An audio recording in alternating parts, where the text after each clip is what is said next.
حضرت ابو سعید خدری رضی اللہ تعالیٰ عنہ بیان کرتے ہیں کہ رسول اللہ صلی اللہ علیہ وسلم نے فرمایا کہ ایک بار جب میں سو رہا تھا میں نے خواب میں دیکھا کہ لوگ میرے سامنے پیش کیے جا رہے ہیں اور وہ مختلف طرح کے کرتے پہنے ہوئے ہیں۔ کسی کا کرتا سینے تک ہے اور کسی کا اس سے نیچا ہے۔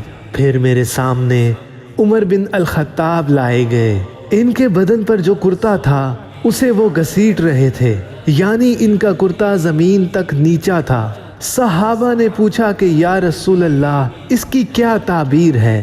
آپ صلی اللہ علیہ وآلہ وسلم نے فرمایا کہ اس سے دین مراد ہے۔